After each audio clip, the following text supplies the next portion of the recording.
ꯌꯥꯝ ꯅꯨꯡꯁꯤꯕ ꯈꯣꯟꯖꯦꯜꯗ ꯐ꯭ꯔꯥꯟꯁꯤꯁꯅ ꯇꯣꯝꯊꯤꯟ ꯍꯥꯏꯅ ꯀꯧꯔꯛꯏ꯫ ꯇꯣꯝꯊꯤꯟꯅ ꯄ꯭ꯔꯦꯁꯤꯗꯦꯟꯠ ꯐ꯭ꯔꯥꯟꯁꯤꯁ, ꯀꯩꯅꯣ ꯅꯪꯅ ꯍꯥꯏꯅꯤꯡꯂꯤꯕꯗꯣ?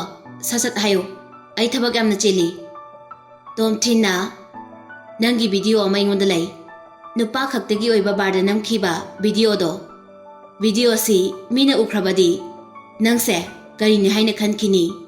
ꯚꯤꯗꯤꯑꯣꯁꯦ ꯏꯟꯇꯔꯅꯦꯠꯇ ꯊꯥꯗꯣꯛꯄ ꯄꯥꯝꯗ꯭ꯔꯕꯗꯤ ꯅꯪ ꯅꯇꯣꯟꯇ ꯂꯥꯛꯎ, ꯑꯩꯒ ꯋꯥꯔꯤ ꯁꯥꯟꯅꯁꯤ꯫ ꯐ꯭ꯔꯥꯟꯁꯤꯁ ꯌꯥꯝ ꯁꯥꯎꯅ ꯁꯣꯔꯗꯨ ꯁꯥꯡꯅ ꯍꯣꯟꯇꯣꯛꯏ꯫ ꯀꯥꯏꯗ ꯂꯥꯛꯎꯒꯦ ꯍꯥꯏꯅ ꯈꯨꯝꯃꯛꯏ꯫ ꯇꯣꯝꯊꯤꯟꯅ ꯃꯍꯥꯛꯀꯤ ꯂꯩꯐꯝꯗꯣ ꯍꯥꯏꯔꯝꯃꯤ꯫ ꯃꯤꯅꯠ 10ꯃꯨꯛ ꯂꯩꯔꯒ ꯐ꯭ꯔꯥꯟꯁꯤꯁ ꯃꯍꯥꯛꯀꯤ ꯑꯣꯗꯤ ꯀꯥꯔꯗꯨ ꯊꯧꯗꯨꯅ ꯂꯥꯛꯏ꯫ ꯇꯣꯝꯊꯤꯟꯅ ꯁꯤꯗ ꯐꯝꯃꯨ ꯍꯥꯏꯅ ꯆꯤꯌꯔ ꯑꯃ ꯊꯥꯡꯖꯤꯜꯂꯤ꯫ ꯐ꯭ꯔꯥꯟꯁꯤꯁ ꯐꯝꯊꯔꯛꯇꯨꯅ, ꯇꯣꯝꯊꯤꯟ, ꯚꯤꯗꯤꯑꯣꯗꯨ ꯌꯥꯝ ꯊꯨꯅ ꯀꯛꯎ꯫ ꯅꯪꯅ ꯑꯩꯉꯣꯟꯗꯒꯤ ꯈꯪꯕ ꯄꯥꯝꯂꯤꯕꯁꯦ ꯀꯔꯤꯅꯣ? ꯅꯠꯇ꯭ꯔꯒꯅ ꯂꯥꯏꯔꯕ ꯅꯣꯏꯗꯤ ꯁꯦꯟꯗꯤ ꯌꯥꯝꯅ ꯆꯣꯞꯄꯅꯤ, ꯂꯨꯄꯥ ꯀꯌꯥ ꯄꯤꯌꯨꯒꯦ ꯚꯤꯗꯤꯑꯣ ꯀꯛꯅꯕ? ꯂꯥꯈ 5 ꯄꯤꯔꯒꯦ, ꯌꯥꯔꯕꯣ? ꯕꯦꯀꯞꯁꯨ ꯑꯃꯠꯇ ꯊꯝꯗꯕꯤ ꯂꯣꯏꯅ ꯀꯛꯄꯗ꯫ ꯇꯣꯝꯊꯤꯟ ꯍꯥꯊꯨ-ꯍꯥꯊꯨꯅ ꯄꯥꯎꯈꯨꯝ ꯄꯤꯗꯦ꯫ ꯃꯌꯥꯗꯨ ꯑꯔꯩꯕ ꯃꯈꯩ ꯀꯥꯊꯣꯛꯇꯨꯅ ꯄꯥꯅꯤꯄꯨꯔꯤꯗꯨ ꯆꯥꯁꯤꯜꯂꯤ꯫ ꯍꯥꯎꯏ ꯑꯁꯤꯗꯤ꯫ ꯅꯈꯣꯏꯒꯤ ꯕꯤꯖꯤꯅꯦꯁ ꯆꯥꯎꯅ ꯇꯧꯕ ꯃꯤꯁꯤꯡꯁꯤꯅ ꯈꯜꯂꯤꯁꯦ ꯑꯇꯩ ꯑꯃꯠꯇ ꯅꯠꯇꯦ, ꯄꯩꯁꯥꯅ ꯊꯕꯛ ꯈꯨꯗꯤꯡꯃꯛ ꯂꯣꯏꯅ ꯄꯥꯡꯊꯣꯛꯄ ꯉꯝꯃꯤ, ꯁꯤ ꯈꯛꯇꯅꯤ ꯅꯈꯣꯏꯅ ꯈꯟꯕ꯫ ꯚꯤꯗꯤꯑꯣꯁꯦ ꯃꯌꯥꯝꯅ ꯌꯦꯡꯂꯗꯤ ꯅꯪꯕꯨ ꯃꯤ ꯈꯨꯗꯤꯡꯃꯛꯅ ꯒꯦꯅꯤ ꯍꯥꯏꯅ ꯂꯧꯗꯣꯏꯅꯤ꯫ ꯃꯅꯤꯄꯨꯔꯗꯗꯤ ꯒꯦꯁꯨ ꯊꯣꯏꯗꯣꯛꯅ ꯂꯩꯇꯦ꯫ ꯅꯨꯄꯥ ꯈꯨꯗꯤꯡꯃꯛꯅ ꯅꯪꯒ ꯂꯣꯏꯅꯕꯁꯨ ꯇꯜꯂꯅꯤ, ꯑꯗꯨꯒ ꯅꯨꯄꯤꯁꯤꯡꯅꯁꯨ ꯅꯪꯕꯨ ꯎꯕꯗ ꯍꯪꯒꯣꯏꯕ ꯐꯥꯎꯔꯅꯤ꯫ ꯃꯌꯥꯝꯅ ꯅꯪꯒꯤ ꯃꯔꯨꯝꯗ ꯆꯤꯔꯣꯟ ꯀꯌꯥ ꯇꯧꯔꯛꯀꯅꯤ꯫ ꯅꯪ ꯃꯗꯨ ꯄꯥꯝꯕ꯭ꯔꯥ? ꯅꯪꯒꯤ ꯇꯨꯡꯒꯤ ꯀꯦꯔꯤꯌꯔꯗꯁꯨ ꯑꯀꯥꯏꯕ ꯂꯥꯛꯄ ꯌꯥꯏ꯫ ꯄ꯭ꯔꯃꯣꯁꯟꯒꯤ ꯋꯥꯗꯤ ꯂꯩꯇ꯭ꯔꯦ꯫ ꯐ꯭ꯔꯥꯟꯁꯤꯁꯅ, ꯑꯗꯣ ꯅꯪꯅ ꯄꯥꯝꯂꯤꯁꯦ ꯀꯌꯥꯅꯣ ꯍꯥꯏꯔꯣ ꯍꯥꯏꯔꯦꯗꯅ, ꯂꯥꯈ 5ꯅ ꯌꯥꯔꯗ꯭ꯔꯣ? ꯅꯪꯒꯤ ꯑꯗꯨꯒꯤ ꯄꯩꯁꯥꯗꯨꯗꯤ ꯃꯃꯥꯡꯗ ꯍꯥꯟꯅꯁꯨ ꯂꯣꯒꯥꯟꯅ ꯄꯤꯒꯦ ꯍꯥꯏꯔꯝꯃꯤ, ꯑꯗꯨꯗ ꯑꯩꯅ ꯂꯧꯈꯤꯗꯦ꯫ ꯅꯪꯒꯤ ꯋꯥꯈꯜꯗ ꯑꯩꯒꯤ ꯄꯨꯟꯁꯤꯁꯦ ꯂꯥꯈ 5ꯅ ꯂꯩꯕ ꯌꯥꯔꯅꯤ ꯈꯟꯕ꯭ꯔꯣ? ꯑꯗꯨꯗꯤ ꯑꯄꯥꯝꯕꯗꯣ ꯍꯥꯏꯔꯣꯗꯅ꯫ ꯇꯣꯝꯊꯤꯟꯅ, ꯅꯪ ꯂꯣꯒꯥꯟꯒ ꯅꯛꯁꯤꯟꯅꯕ꯭ꯔꯣ ꯍꯥꯏꯅ ꯍꯪꯉꯤ꯫ ꯅꯛꯁꯤꯟꯅꯕ꯭ꯔꯥ ꯍꯥꯏꯕꯗꯤ? ꯂꯣꯒꯥꯟꯅ ꯊꯥꯏꯂꯦꯟꯗ ꯍꯦꯛ ꯂꯥꯛꯄꯒ ꯅꯪꯅ ꯃꯍꯥꯛꯄꯨ ꯕꯨꯄꯥꯒ ꯁꯛꯈꯪꯅꯍꯜꯂꯤ꯫ ꯅꯨꯃꯤꯠ 2ꯒꯤ ꯃꯇꯨꯡꯗ ꯅꯈꯣꯏ ꯑꯅꯤ ꯄꯨꯟꯗꯨꯅ ꯑꯩꯕꯨ ꯃꯤꯡꯆꯠ ꯊꯤꯅꯕ ꯑꯃꯗꯤ ꯁꯣꯛꯍꯟꯅꯕ ꯍꯣꯠꯅꯈꯤꯕꯗꯥꯏ?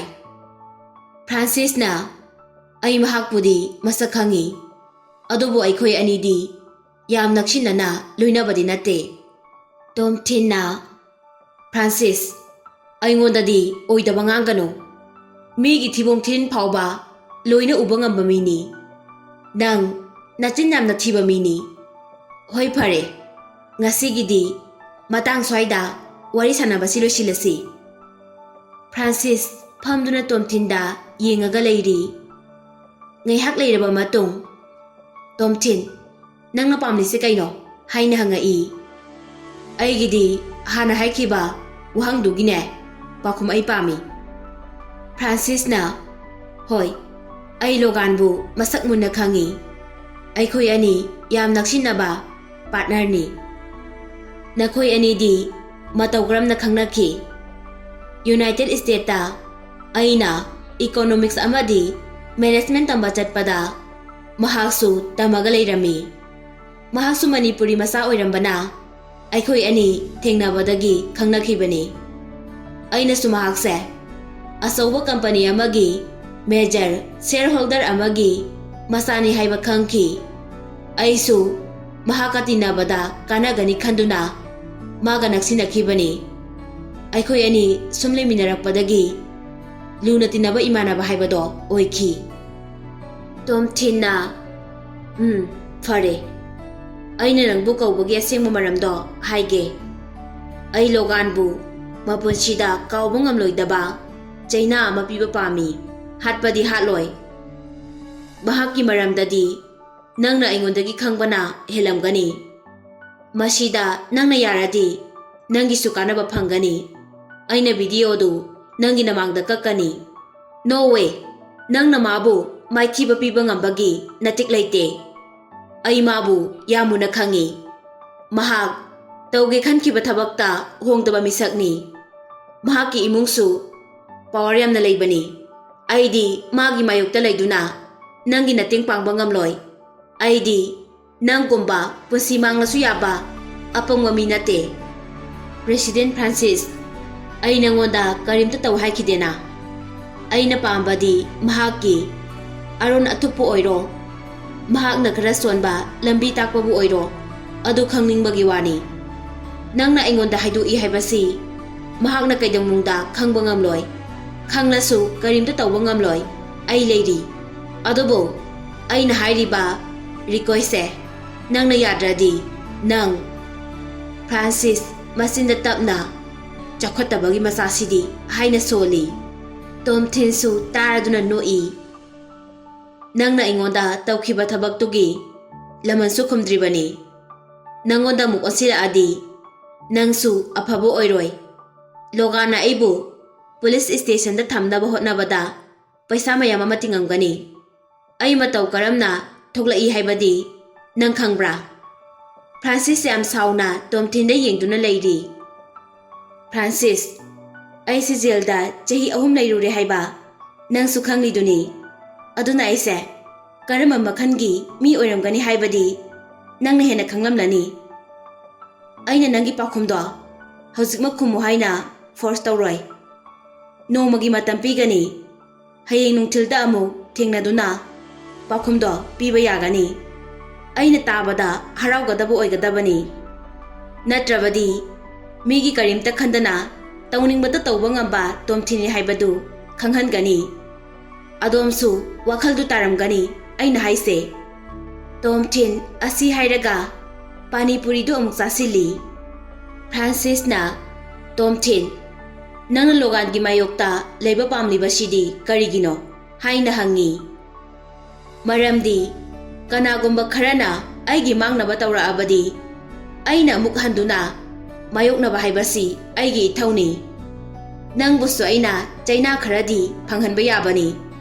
Adubo aikhoi ani yengthinabadudi thoina yaude. Aibu Thailand da jenda thamnaba hotnakhiba nupadudi logani. Mahakpudi lemna tooi. Francis hagolaktuna momon minuk tawjai. Maramdi Tomthin gi wakhaldu oithokpa ngamoi khanduna. Ai nangna hairido horen khankhige aduga hayeng pakhumdo amuk pirake. Mahakna chalamdaida nang tasengna yamna phattaba mini haina su makha tarami. Tomthin matomta lehaure. Karigumba mahakna hek ngamoi haira abadi aina soidana social media khudingmakta thagatkani. Kasem gidi thoina waningai leite. Maramdi Manipur gi video di Thailand gi mina yengloi. Amasung Kasem gi mamaidudi blur chatlabanina aiga liliga khaktani khangba. Tomthin restaurant da paisa piramlaba matung thoglai. Thongjil mapanda Mary leptuna leirami. Mary na Tomthin amukta ngaikho haina kaurai. Tomthin na nangdi kaida satoiba aina hangi. Ai nangbu ngairamlibani. Nangonda wa khara hage haina. Hayu kaino. Nangbu Thailand da police na phakibado aisu khangi. Aidi sapsaba maramdi tasingna khangdabani. Masida Francis di mara leiramloi haina khali. Mahakna du tawba ngambagi power leite. Paisa su matik chana leiroi. Yaragadi nangna mabu karimta tawbiganu. Tomthin noktuna thawdoktugi makoktu mahakna te haibadi aisu khangi. Adubu mahak maran sungai leitabadi nate. Yaurabanina dandi kharadi phangba tabani. Tomthin mahakna nangonda soikiba yauraga sungakpiyu. Mahakse tasingna phattaba midi nate. Masadana pan khajikajaba khaktani. Aina khanbadadi mahakna nangonda karisu sokhankiba leite. Mary mi amana mi amabu hatke haina tawrakpada ngamhautre. Hatke tawriba mi do mara leite haiga dawribra. Mahak mara lei haiba aisu khangi. Mahakna nangonda sokankhibadi kaisu leitedana water festival manungda aise mi samuk nani ko silise makhoina aigi khongkak palakpani ngai hak leiraga aibu amuk hatuna torenda thadagani haiki laibak phabadagi ai nanthokpa ngamki gunda singdo kanana paisa piduna neklibano haibadi nang khangbra adudi Francis na sungai oiramoi mahakna dumain tawroi pumnamak asigi mastermind di logani aduga nangi hero duna marakti yawba mini mahakna gunda singdo logan ga khangna halini logan dagi mahakna paisa lauraga gunda singduda piri bani si phawbada nangi fiancé do afaba mini haikidra Mary wa makhata bangamtre Tomthin na yaragadi ai sasarage makhatara anu hairaga chatpa hawi tungdagi Mary na Tomthin Francis di asok apan yohan bigano haina khumai Tomthin mai amu onthoraktuna Mary ai si maram sungai leitana atopa mida phuba saiba yawkhrabo yaude nangse yam honge jelda leirubadagi hingchayai tamba kayaga pulabanina aisu hingchayai tamba olabani hairam laga Tomthin chatkre Tomthin sukhangi Mary mahak thadoklamni si paisagi ni haiba ahanbada mahak pukchel yamna singba nupi oirambani samaj ki chatnabi ama oina honglakliba yawal sida mahak su tinkiduna arang arak tangawba nupi oiki matamdu nungthilgi pung 3 tare Tomthin gi phone da call ama lai company gi vice director gi oirami Tomthin bu laktaba yade laku haina hairei Tomthin su yam thuna office ta laktuna vice director gi room da changai Tomthin sangakpadu khangna sikta phamuga haide Tomthin na table du gi wangmada leptuna sir aibu kari leibagi kaubibano nangla Tomthin haise mani sir aina nangbu sida kaubagi maramdi Thailand dagi customer amadi project team gi maikaidagi nangonda complaint mayam ama lai makhoina haibada nangse makok thongba officer singda wangangbada bebar amata yawde hairei sida amok aikhoina thigatuna yengobada asumbo oirame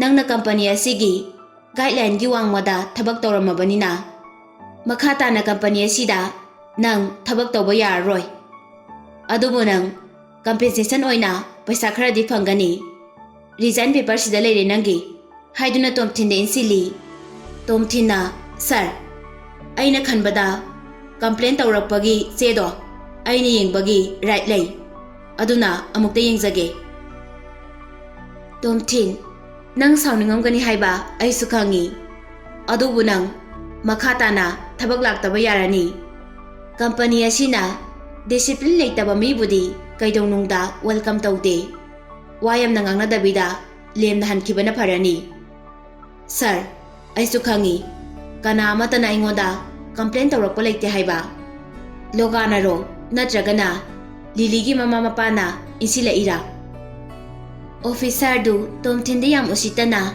hakam chanduna makhut kadu sangna tingthorai sir aise Liligi assistant ni mahakna oirise sales department gi director ni mahakna to hairaktriba makhai aidi sungtok to oi ai amuk chatnaba tawrage hairamaga Tomthin kadu dagi thoglai officer du su karimta hairakte Tomthin bu sauna yingduna lehawi Tomthin di karisu tawsade maramdi mahakpu thabaktagi lokthokki hairabadi Liligi ayaba ama changi mathangi numita amuk Tomthin office ta laktuna Lili lakpa ngairi Lili lakhraba matung mahakki kada changsili ngarang hairakhiba mayamdu Tomthin na Lili da tami Lili na Thabakse Uncle Rajuna tawrangani haibadi ai thajade aigi ima ipana su insilakpo oiramoi makhoidi contract amagi mapalamda leikhi Tomthin na masi Logana tawba soidna oiramgani. Lily, mahaki chairda nga thaduna wakhal tawi. Lily, nangi angang oiringagi friend do. Mara leire khanga faw. Nangna adum kankhatuna thamadra. Ai khangde, khangbasu pamde. Adugi wahangdo aingonda hanga anu. Mahakna sunang bunungsi. Aina sunang bunungsi. Adudi, aikhoi ani nungsinabagi lanfamdadi yeknaba haibado oirabani.